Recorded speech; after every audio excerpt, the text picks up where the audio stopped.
আসসালামু আলাইকুম, কেমন আছেন সবাই? নতুন একটা ব্লগে সবাইকে ওয়েলকাম জানাচ্ছি। মানে কয়েক বছর পরে মনে হচ্ছে যেভাবে ক্যামেরা ধরে আমি সামনাসামনি কথা বলতেছি, তো একটু মানে অন্যরকমও লাগতেছে, যেহেতু অনেক দিন হয়ে গেছে এইভাবে করে। আসলে ব্লগটাও অনেক স্লো করে দিছি, ঠিকঠাকভাবে করিনি, আর তো এইভাবে তো কথা বলাও হয় না।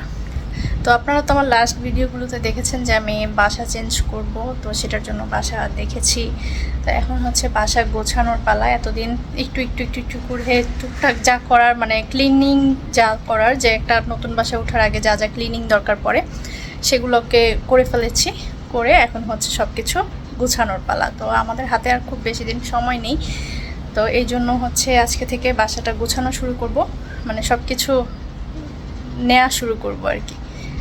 সব কিছু নেওয়া না, সরি, সব কিছু গোছানো শুরু করব আজকে থেকে। তারপরে ইনশাল্লাহ কয়েকদিনের ভিতরে আমরা মুভ হব।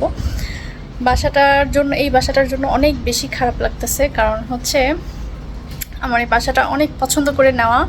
আমি মানে আমার মালয়েশিয়ান লাইফে আমি মোট হচ্ছে 2বার বাসা চেঞ্জ, মানে এই নিয়ে 2বার হবে বাসা চেঞ্জ করবো। প্রথমবার ছিল যখন এই বাসাটা নেই, প্রায় মনে হয় 3 থেকে 4 মাস আমি বাসা খুঁজছি, কারণ আমরা প্রায় 3-4 মাস আগেই এরকম ডিসিশন নিয়েছিলাম যে আমরা বাসা চেঞ্জ করব।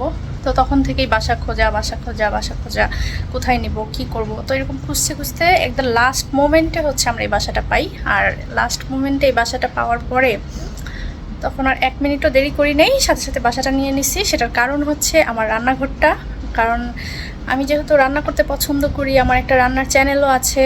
তো সেই হিসাব করে আমি যখন ফার্স্ট রান্নাঘরটা দেখি আমার বাসাটা মানে পছন্দ হয়ে যায়। তারপরে বাসাটা যখন আমরা বুকিং করতে আসার পরে জাস্ট দরজার সামনে দাঁড়িয়ে ভিউটা দেখেছিলাম আমার বারান্দা থেকে। তখন তো ভিউটা অনেক সুন্দর ছিল, আপনারা যারা আমার আগের ভিডিও দেখেছেন তারা জানেন যে একদম টুইন টাওয়ার দেখা যেত, সব কিছু দেখা যেত। তারপরে তো সামনে একটা বিল্ডিং হয়েছে, সেটা তো আরও পরে। তো ওইগুলো দেখে মোটামুটি আমাদের বাজেটের মধ্যে সব কিছু আর কি ছিল, তো যার কারণে এই বাসাটা আর কি আমি 1 মিনিটও লেট করিনি, বাসাটা নিয়ে নিয়েছিলাম। তো এই বাসাটা ছাড়তে অনেক খারাপ লাগতেছে, ইচ্ছা ছিল না, কোনোভাবেই ইচ্ছা ছিল না। ইভেন আমি এই বিল্ডিংয়েও অনেকগুলো খুঁজেছি, মানে আমাদের এই সাইডে, আমি যেই সাইডটাতে আছি এই সাইডে অনেক বাসা খুঁজেছি। লাস্ট ভিডিওতে আপনারা দেখেছেন এই বিল্ডিংয়েরই আরেকটা বাসা দেখিয়েছি, সেটা হচ্ছে মানে পেছনের সাইড ছিল, খুব অন্ধকার বাসাটা, আর অনেক বড় বাসা। তো এত বড় বাসা আমার আসলে দরকার নেই, আর বাসাটা অন্ধকার, যার কারণে আরও পছন্দ করি নেই। তো এই সাইডে যদি পেতাম, এই সাইডে যদি খালি থাকতো তাহলে অবশ্যই এই বিল্ডিংয়েই থাকতাম, যেহেতু পেলাম না তাই আর কি যেতে হচ্ছে। সবচেয়ে বেশি মিস করব হচ্ছে আমার রান্নাঘরটা, এই বাসার বারান্দাটাও অনেক মিস করব। ইনশাল্লাহ এখন যেটাতে যাচ্ছি সেটাও আলহামদুলিল্লাহ, মানে যখন যেটা আর কি ভাগ্যে আছে সেটাই তো হবে। তো বাসাটা যদি সেল না হইতো তাহলে হয়তো বা আগামী কয়েক বছর আমরা এখানে থাকতাম, মানে যতদিন মালয়েশিয়া আছি, আল্লাহ যতদিন রাখছে ততদিন হয়তো বা এই বাসাতেই থাকা পড়তো। কারণ আমি হচ্ছে আমার আগে যখন যে বাসায় ছিলাম সেই বাসায় টানা প্রায় 7 বছর ছিলাম। হ্যাঁ, প্রায় 6 বছর প্লাস আর কি ওখানে ছিলাম, বাসা ওটাও ছাড়িনি। এখানেও যখন মুভ করছি তখনও ইচ্ছা ছিল যে আগামী 5-6 বছরে আর বাসা চেঞ্জ করবো না। আর বাসা চেঞ্জ করা অনেক প্যারা, অনেক ঝামেলার বিষয় আসলে। তো কি আর করার, এখন যেহেতু সেল হয়ে গেছে বাসাটা, আর ওনার নিজেই থাকবে, সেখানে তো আর কিছু করার নেই।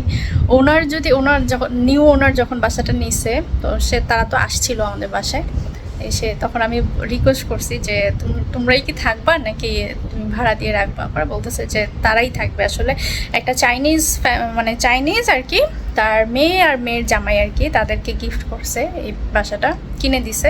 তো এখন মেয়ের জামাই থাকবে, যেহেতু নতুন কিনে দিছে। তো সেই হিসাবে আর কি করার, তো আমি তাও জিজ্ঞেস করছি। পরে ওরাই নিজে থেকে বলতেছে যে আমি যদি ভাড়া দিয়ে রাখতাম, রেন্টে দিতাম, তাহলে তোমরাই কন্টিনিউ করতে, কোনো প্রবলেম ছিল না। এখন যেহেতু আমরা নিজেরাই থাকবো, এখন তো তোমাদের মুভ আউট হইতেই হবে, কিছু করার নাই।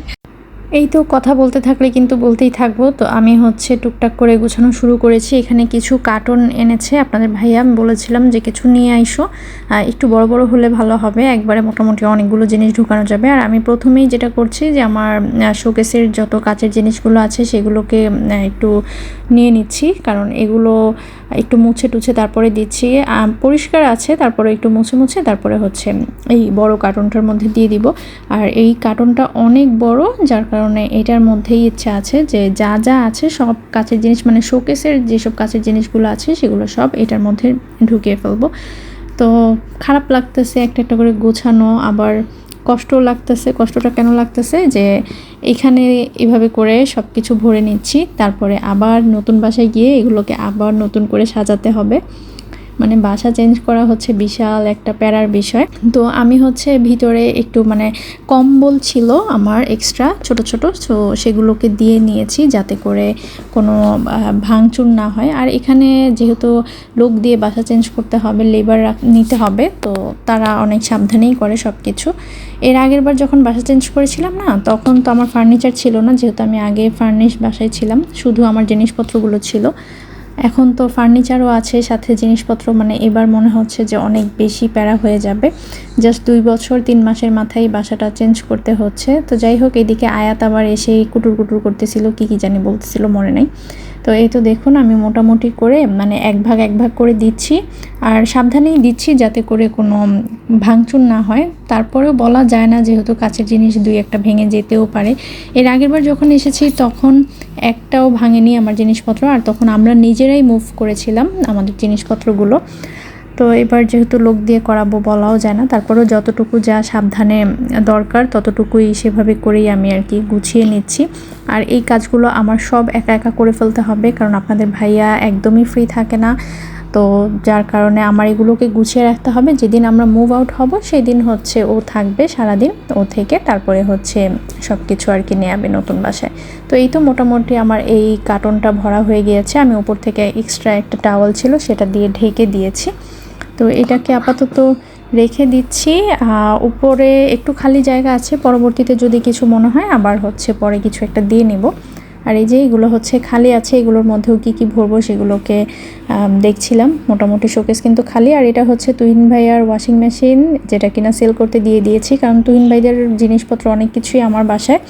তারা যেহেতু আসার কথা ছিল, তো এখন হচ্ছে 80-20 চান্স তারা আসবে কি আসবে না।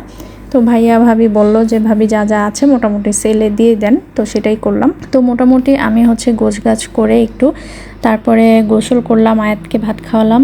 তারপর এর মধ্যেই বিকাল হয়ে গেছে, প্রায় আসরের টাইম হয়ে গিয়েছে। আমার খুবই মাথা ব্যথা করতেছিল, এর মধ্যে বারান্দায় বসে একটু চা নিয়ে বসছি, একটু চা খেয়ে তারপর একটু রিল্যাক্স হব। আর ওইদিকে হচ্ছে আমি আমার বড় যে লাগেজটা কাপড় চোপড় নেওয়ার জন্য সেটাকে একটু ক্লিন করেছি, সাথে আমার মেকআপের ব্রাশগুলোকেও ক্লিন করে নিয়েছি।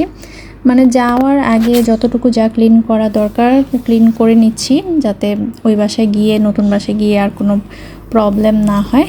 তো এখন আমার ঘুমে চোখ ফেটে যাচ্ছিল, আমার খুব ঘুম পাচ্ছিল কেন জানি, আমার খুব টায়ার্ডও লাগতেছিল। তো এই জন্যই আর কি চাটা খাওয়া। একটু চা খেয়ে এখন একটু রিল্যাক্স হয়ে আবার কাজ শুরু। এখন হচ্ছে আমার মোটামুটি কিচেনের যেই জিনিসগুলো যেগুলো এখন আপাতত কাজে লাগবে না, তো সেগুলো নিয়ে নিচ্ছি। প্রথমে বেকিং জিনিসগুলো ঢুকিয়ে নিচ্ছি। আর এইদিকে আমার এই যে স্টিমারটা, এটা আমি খুঁজতে খুঁজতে আমার জীবন শেষ, এখন দেখলাম যে এটা হচ্ছে এই চিপার মধ্যে।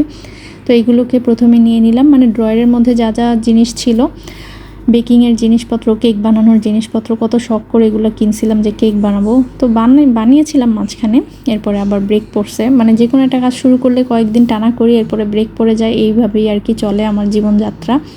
তো এগুলো টুকটাক করে নিয়ে নিচ্ছি, কারণ এগুলো এখন আপাতত আর কাজে লাগবে না আমাদের হাতে, যেহেতু আর 5-6 দিনের মতো আছি আমরা এই বাসায়, তো এগুলো আর কাজে লাগবে না। তো এগুলোকে সব হচ্ছে এখন এখানে ঢুকিয়ে নিব।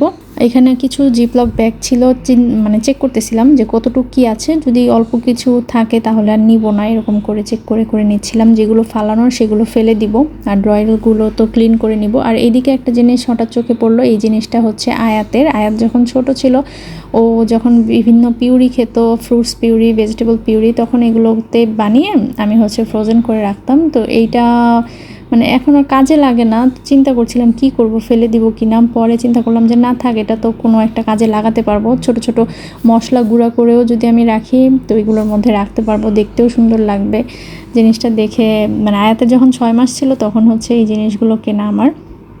তো মোটামুটি এই কার্টুনটাও কিন্তু আমার হয়ে গেছে, যতটুকু সম্ভব হয়েছে। এটার মধ্যেও কিছু ভরে নিয়েছি, ড্রয়ারগুলো একদম খালি। এখন যেটা করব, আমি একটু ক্লিন করে ফেলবো ড্রয়ারগুলোর সাথে সাথে। যেহেতু আমি বাসায় যখন আসছি সব কিছু ক্লিন পেয়েছি, তো আমারও ইচ্ছা আছে আমি যখন যাব আমি যেভাবে পেয়েছিলাম সেভাবেই যাতে বাসাটা আবার থাকে।